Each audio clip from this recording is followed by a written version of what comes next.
आप खुद प्रभु जगन्नाथ की धरा से आते हैं और उसी धरा में भविष्यमालिका पुराण भी लिखी गई है। आपसे जानना चाहूंगी, देखिए इतिहासकार कहते हैं कि कलयुग में जगन्नाथ मंदिर की नींव रखी गई, लेकिन स्कंद पुराण इसके उलट कुछ और ही बयां करता है। मैं आपसे जानना चाहती हूँ कि प्रभु जगन्नाथ का जो एक अद्वितीय और एक रहस्यमय जो धाम है, इसकी नींव कब रखी गई? देखो, जगन्नाथ महाप्रभु बराह कल्प में जगन्नाथ क्षेत्र का निर्माण हुआ। बराह कल्प नवसती दर्शन शिखरी धरणी तव लग्ना शशिनी कलंक कलेवरी मग्ना केशव द्रुत सुकर। यानी जब धरती को प्रभु ने रसातल से उद्धार की, हिरण्याक्ष को बद्ध करके, उसी समय माता महालक्ष्मी और प्रभु आदि विष्णु सनातन दोनों मिलके जगन्नाथ क्षेत्र का निर्माण किए। उससे पहले बिरजा क्षेत्र का निर्माण हुआ था, जो शंकर भगवान और ब्रह्मदेव ने आके बिरजा क्षेत्र का निर्माण किया, जिसको आदि क्षेत्र कहते हैं जी। तो बराह कल्प से जगन्नाथ महाप्रभु जगन्नाथ क्षेत्र पर विद्यमान है। और बराह कल्प के बाद जगन्नाथ महाप्रभु कलियुग में कल के अवतार या कलियुग में जगन्नाथ अवतार में, जगन्नाथ अवतार से कल के अवतार, क्योंकि ये स्कंद पुराण में लिखा है जब इंद्रद्युम्न राजा आएंगे जगन्नाथ क्षेत्र को, ये लिखा था, तब जगन्नाथ महाप्रभु गुप्त हो जाएंगे और साकार ब्रह्म जो नील माधव के रूप में पूजित थे वो गुप्त हो जाएंगे। उसका बाद फिर दारू विग्रह का निर्माण होगा। एक शास्त्र में प्रमाण मिल रहा है, ये तो बराकल में जगन्नाथ जी का निर्माण हुआ। इंद्रद्युम्न महाराज जब जगन्नाथ क्षेत्र को आए थे अवंती राज्य से, उज्जैन जिसको कहते हैं, तो उसी क्षेत्र में इंद्रद्युम्न महाप्रभु आके जब मंदिर का कार्य निर्माण शुरू किया, मंदिर तो बन गया, तो मंदिर को प्रतिष्ठा करने के लिए वो ब्रह्मदेव के पास गया और ब्रह्मदेव उसी समय तर्पण कर रहे थे और करीब 1 लाख दिव्य वर्ष ब्रह्मदेव तपस्या किया, तर्पण किया, जल तप। इंद्रदेव ने खड़े खड़े बिना खाना भोजन से वहीं पर 1 लाख दिव्य वर्ष, यानी धरती पर उनका समय करीब 10 लाख या 50 लाख वर्ष वो इंतजार में रहे। उसका बाद फिर इंद्रद्युम्न का तर्पण टूटा। तर्पण जब उन्होंने खोले तब उन्होंने बोले आप कब से हैं? नहीं, मैं उसी समय कई अनंत युग बीत गया। अनंत युग यानी सत्य त्रेता, ये चतुर्युग, कई लाखों चतुर्युग चल गए जी। तो इसलिए ये जगन्नाथ क्षेत्र ये युग का नहीं है, ये युग अनंत युग आदि युग से है। और भगवान कल की ना, भगवान जगन्नाथ कलियुग में दारू ब्रह्म का रूप धारण करते हैं, फिर कलियुग के बाद फिर अपना निराकार ब्रह्म स्वरूप में वहीं पर विद्यमान होते हैं, जिसको मर्त्य वैकुंठ आदि वैकुंठ। कहा तो ये भी जाता है कि प्रभु राम हो या कृष्ण हो, विष्णु के जितने भी अवतार हैं वो भगवान जगन्नाथ से ही निकले हैं और उन्हीं में समाहित हुए हैं। तो भगवान कल की भी उन्हीं में से निकलेंगे और उन्हीं में समाहित हो जाएंगे। अवतार 10 यही दारू रूप, यही दारू रे मूलिना, ईश्वर स्वयं लीलार निमंते विजय रत्न सिंहासन। अवतार 10 यानी 10 अवतार, 24 अवतार भगवान से सृष्टि हुई जी। आप शास्त्र में लिखा है इक्खा कुल देवता जगन्नाथ, यानी राम के वंश, भगवान राम के वंश इक्खा कुल है। इक्खा कुल का कुल देवता जगन्नाथ जी थे जी।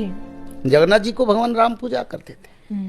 तो इसलिए ये जितने अवतार जगन्नाथ जी से सृष्टि होते हैं, क्योंकि वो आदि विष्णु सनातन है और कल के अवतार खुद जगन्नाथ होंगे।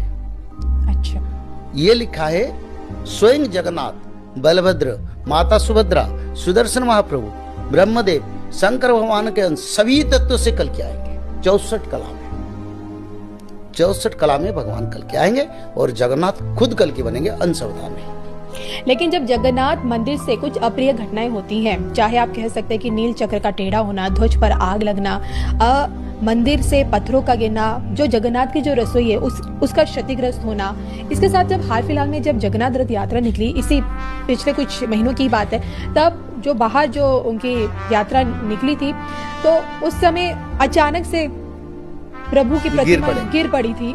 तो ये खबरें मैंने बहुत बनाई, मैंने धर्मयान में दर्शकों को दिखाई भी। तो इस तरह की जो अप्रिय घटनाएं क्या संकेत देना चाहती है हम लोगों को? देखो, ये भविष्य पुराण में लिखा था, जब जगन्नाथ क्षेत्र में ऐसे ऐसे संकेत आए। अच्छा, ये सारी घटनाएं उसमें? हाँ, ये लिखा है। अच्छा, तब जानो कलियुग का अंत होके कल के अवतार हो गए। देखो, 3 साल पहले 4 साल पहले जगन्नाथ मंदिर के रथ जहाँ बनता है वहीं पर जाके गिद्धपति बैठा जी। और पिछले साल, ये साल नहीं, पिछले साल बलभद्र महाप्रभु रथ से गिर गए गिर गए। जी। नहीं, इस साल बलभद्र महाप्रभु गिर गए। पिछले साल जगन्नाथ महाप्रभु गिरे थे जी। अगले साल माता सुभद्रा का। तो ऐसे समय का कारण जो स्कंद पुराण में लिखा है, जब जगन्नाथ महाप्रभु अगर गिर जाएंगे तब धरती पर विश्व युद्ध, रोग महामारी, सूखा और खाद्यान्न का अभाव और संसार में मानव सभ्यता का बड़ा प्रलय होगा जी।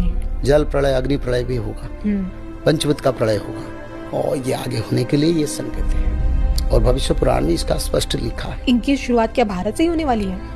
देखिए, भारत से तो शुरुआत नहीं हुआ, यूक्रेन रशिया के साथ युद्ध हो रहा है, वहीं पर लोगों का आपदा आ रहा है। लेकिन आपने कहा ना कि भूखमरी और कोरोना का तो सारा विश्व में फैलेगा। जगन्नाथ विश्व का ठाकुर है, वो ब्रह्मांड का ठाकुर है, वो भारत के लिए नहीं चेतावनी, सारा विश्व के लिए, विश्व में हर देश में हो। आप तो देखते हैं युद्ध, महामारी, आपद विपद कैसे चलती है, और भारत में भी होगा, सभी देश में भी होगा। बिल्कुल। अब देखिए, कोरोना की मार पूरी दुनिया ने झेला है और मुझे याद है कि 2019 के आखिर में कोरोना ने जैसी देश या दुनिया में दस्तक दी, एक मौत का तांडव हम लोगों ने देखा, कितने लाखों हजारों जिंदगियां हुई।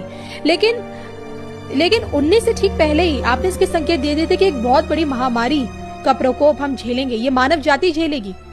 लेकिन आज आप ये भी कह रहे हैं कि 64 प्रकार की बीमारियां, यानी कि कोरोना से भी बढ़कर एक बहुत बड़ी महामारी आने बाकी है। देखिए, कोरोना से बढ़कर जो बीमारी जिसको हमने कभी we are not describe it in language and also in medical science, ऐसे समय आ रहा है जिस समय रोग बीमारी, जिस बीमारी का 24 घंटा, 12 घंटा, 8 घंटा, 3 घंटा में लोगों का मृत्यु हो जाएगा। कोरोना तो समय दे रहा था, महीने लोग तो वेंटिलेटर में रह के भी अपना जीवन बचाए, पर ऐसा बीमारी आएगा जिसमें बअक्षर में बीमारी आएगा और इसमें कई बीमारी आएगा जिस बीमारी को कभी लोगों ने सोचे नहीं, और हर बीमारी का नतीजा मृत्यु होगा। लाइलाज बीमारियां, क्या लाइलाज बीमारियां? हाँ, लाइलाज बीमारी आएगा जिसका कोई इलाज नहीं हो पाएगा, कोई टेक्नोलॉजी नहीं। ऐसे बीमारी तो आएगा पहले डॉक्टर को होगा।